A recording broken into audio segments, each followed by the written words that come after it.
Hello, bienvenue dans cet nouvel épisode de Walk With Me. Aujourd'hui, on va discuter de la différence entre motivation et réalisation et comment on peut montrer les choses plutôt que de les dire quand on est motivé, que ce soit pour une mission, un emploi, un projet, pour ses clients, etc. Avant toute chose, je me présente. Je m'appelle Alex, fondateur de Better People. On accompagne les entreprises dans leur stratégie IA au quotidien sur 3 volets: formation, recommandations stratégiques et implémentation technique. Donc, les gens motivés, cette discussion elle vient du constat que les gens motivés, il y en a plein les rues, il y en a des centaines et des milliers qu'on peut rencontrer chaque jour. Par contre, il y a toujours un moment où il y a un écart qui se fait entre la motivation et la capacité de passer à l'action. Moi, je viens de l'environnement startup, et dans l'environnement startup, il y a un adage qui est que l'idée ne vaut rien. Ce qui est important, c'est l'exécution. Et du coup, ça vient du fait que d'avoir une vision, de pouvoir faire des présentations et de pouvoir dire, OK, ben, c'est là qu'on veut aller. Ça vaut pas grand-chose parce qu'à un moment, il y a peu de boîtes qui arrivent à mettre les bons efforts, faire les bons sacrifices et avoir la bonne exécution pour réellement accomplir leur vision. Et du coup, il y a très souvent besoin de prouver et de montrer qu'on est capable de faire les choses. Et donc ça va être les différences entre la motivation et la réalisation. Souvent, quand je rencontre des, des personnes avec qui monter des projets ou des candidats, ils ont toujours énormément de bonne volonté et toujours de la motivation parce que c'est peut-être l'exercice qui se prête à ça.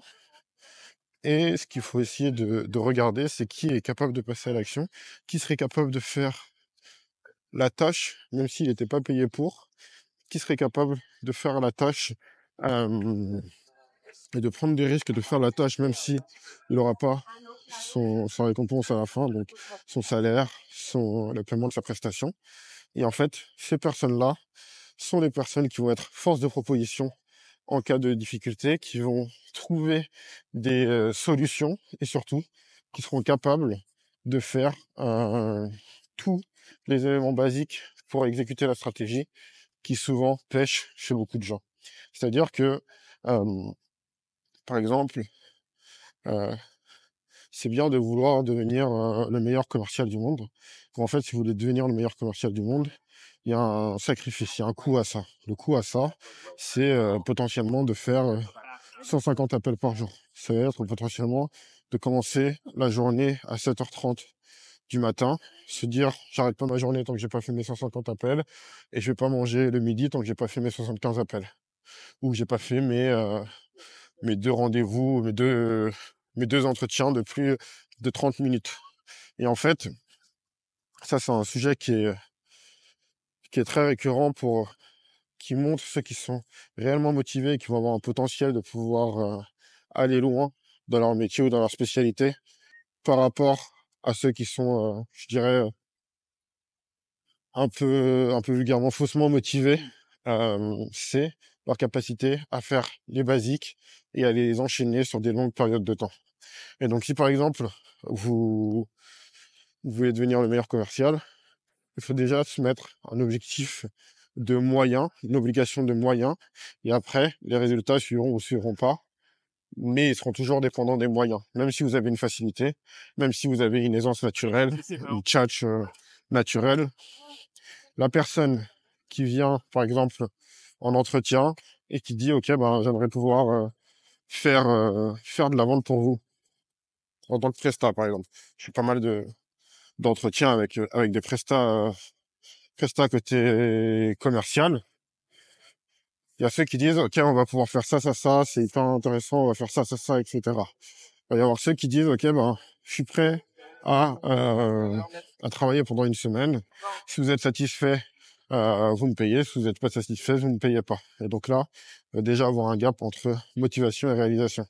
Il y a ceux qui viennent avec déjà des solutions. C'est ceux qui sont en premier rendez-vous, qui arrivent à identifier des leviers d'action, qui ont pu faire des tâches pour corriger ces leviers d'action et qui ont apporté de la valeur avant d'avoir le premier entretien. Ces personnes-là, elles vont avoir une différence dans leur motivation, dans leur capacité d'exécution qui est phénoménale. Parce qu'en fait, si vous voyez, je sais pas, vous voulez vous cherchez un job en marketing et vous aimez bien une entreprise, sauf que vous voyez que ces carousels sur LinkedIn, ils sont nuls. Si vous venez en entretien, ah bah tiens, d'ailleurs, j'ai préparé un template de carrousel, où j'ai récupéré ce template de carrousel que j'ai adapté aux couleurs de votre marque pour montrer un peu les sujets sur lesquels on peut aller. Derrière, la confiance que vous allez acquérir auprès de votre interlocuteur, elle va être immense parce que il aura vu que vous êtes prêt à travailler. Désolé, les motos. Il aura vu que vous êtes prêt à travailler. Il aura vu la qualité de votre travail. Donc, faut faire quelque chose de propre.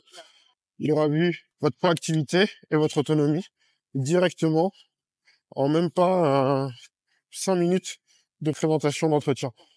Et donc ça va avoir une vraie valeur.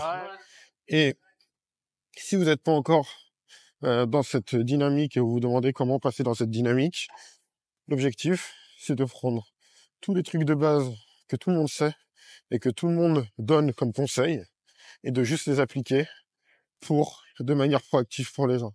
Et donc de passer d'un truc où on va juste conseiller et faire de la strat à de l'opérationnel. Et même si l'opérationnel, il peut être maladroit au début ou il n'est pas bien exécuté, il est un peu moins bien que la vision, ça vous donnera quand même un avantage compétitif par rapport au fait que quasiment personne fait ces bases-là. Et parfois, c'est des trucs tout simples. Par exemple, vous voulez vraiment travailler avec un client en termes de prestat et vous savez que vous pouvez lui apporter, on va dire, sur la partie commerciale. Parce qu'encore une fois, c'est les entretiens que je fais en ce moment. J'ai du mal à trouver d'autres exemples. Partie commerciale, vous voulez être commercial indépendant et vous rémunérez sur les commissions. Même, vous voulez vendre, par exemple, pour Better People. Imaginons. Même si vous n'avez pas de clients aujourd'hui à proposer, le simple fait qu'on fasse un entretien, que dans la relance, vous dites, ah bah tiens, il y a machin qui pourrait être potentiellement intéressé, je peux vous faire une mise en relation, que ça aboutisse ou que ça aboutisse pas, ça montre déjà côté client, la capacité à passer à l'action, la rapidité d'exécution, l'autonomie, et du coup, tu peux prendre l'appel de mise en relation, que ça soit quelqu'un que vous connaissez ou quelqu'un que vous connaissez pas. Vous pouvez juste dire, ah bah tiens, je vais appeler 4-5 PME, il y en a un à qui j'ai pitché le projet et qui se dit c'est potentiellement intéressant, et je vais l'envoyer à Better People en vue de signer un deal. Mais ça a une valeur énorme sur le marché. C'est une valeur énorme parce que, encore une fois, peu de gens le font. Ça montre votre travail dans l'exécution et ça met gratuitement le client dans une posture de consommation de votre service avant qu'il ait besoin de payer. Et du coup, c'est un peu comme si vous allez manger dans un étoilé. On peut passer des semaines, voire des mois, à vous vendre les mérites de la cuisine. Vous serez jamais mieux convaincu que si vous goûtez juste l'amuse-bouche et que derrière, on vous dit, bah, si ça vous intéresse, vous pouvez prendre le plat. Voilà, c'était tout pour cet épisode sur la différence entre motivation et réalisation. Je vous souhaite une bonne journée et à bientôt. Salut!